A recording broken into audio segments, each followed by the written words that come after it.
Assalamu alaikum qadrlilesler. Ine şu kısımda bir adatçımız, geleceğimiz, yağdayımız hakkında bir fikir aytmakçı, fikir paylaşmakçı bir adatçımız hava.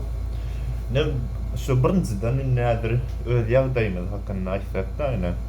Kıynen fakta bizim hükümetimiz, şu adık hükümetimiz şu halkı bahis edip inne şu öz geleceği boyunca görüşmesi hukuk boyunca bir siyasi erkinlik, cemiyet erkinlik boyunca görüşmesi bizde başka hiçbir yol yok. Sebebi bir fikir etkin hazır komşu yurtlarımız yalak bizde arkayın pasportunu, zagran pasport alıp siyaset edip bolyan olsa, arkayın öz yurduna dolanıp yurdundan çıkıp bolyan olsa, ya da bizim hükümetimizde bir işleyen, halkara derecede işleyen bir vize kartlar, zatlar bağ olsa bir öğren qoğulayacak yalak. Yine kıynen fakta şu an bizde şolaram yok. Şu hükümete savvalsın bilen bizde şonya yönüköyce zatlarım yok. Şoň üçin hawa aýtjak zadım biz öz geleceğimizde görüşmesek hiççilek bir adam derecede durmuşda yaşap bilmeýär, hiççilek bir yönüköyce erkinligde zatlaman bolmaýar. Ondan diýmek, häzir biz öz geleceğimiz için görüşmemiz mümkün.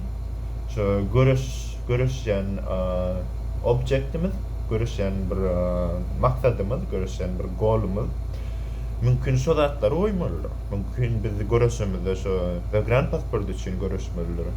Mümkün biz görüşmemiz şu vize kartlar için görüşmeliler. Şu bank vize kartı boýunça. Mümkün biz görüşmemiz şu Türkmenistanyň indi açık kapılar siyasetine gaýdyp gelmek için görüşmeliler. Doğrumu? Tebe bara häzir käwat şu internetde görýän, pikir etýän men pikirimçe şu erkin näme bir ulu üýtgeçmeler bara mümkin biz taýýar däldir. Men pikirimçe elbetde näme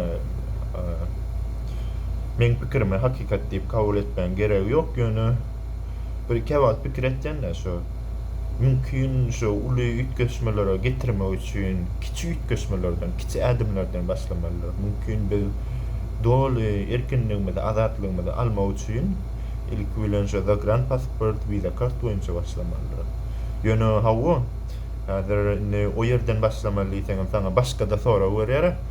Sana sora gelene sen anamyň barmy? Şu meselelerini çözmek. Dogry başsam mende anam ýok. Ýöne bir pikirim boýunça şu kiçik meseleler bir yetip bolajak meseleler ýalyp bolup görünýär. Hawa ýagdaý şoň ýaly. Ondan hakik bilmedim indi şu bizim hükümetimizdeki adamlar nähil pikir etdi. Iň bolmanda Türkmenistan bir Özbegistan, Gazakistan ýalyk bolsa bir näme biz cennetde ýaşaýan ýalyk bolajak ýalyk da ol ýöne giňňäkde bizim ýurdumuz olonky alamdalar. Olarda bir adajymyz YouTube sen eýleki programmalar şu işleýär. VPN-de zaten bizde olaram VPN-de girip bolanok. Olarda häzir şu yurdun içinde aktivistler, hukuk gorayanlar zat bolsa o belli derecede şolar arkaýyn näme de bolsa bir arkaýyn ýaşap bilýär ýa-da başga yurda gidip bilýär, dogrymy? Bizde onuň ýaly adam ýok. Bizde şu wagt bilçiňizde Türkiýede aktivistlerim tutup bir öldürýäjek bolup barýar bizim hökümetimiz. Şonuň üçin hawa gadrlilesler biz öz geleceğimiz için görüşmeli. Eğer biz öz geleceğimiz için görüşmesek başka hiç yok. Biz hiç esenem bir isleýümizdäki durmuşda ýaşap bilmeýäris. Biz hiç esenem bir adam şekilde erkin bir ajaýyp durmuşda ýaşap bilmeýäris. Diňe görüşmeli. Ondan gynazakda o erkinligem näme? Erkinlik öz astaklygym bir mutuna berilýän zatda. O zatlar için görüşmeli. Şoň üçin hawa dinlerini Dinleyen için köp sağ olun. Nasip olsa gelecekte bile görüşeceğiz.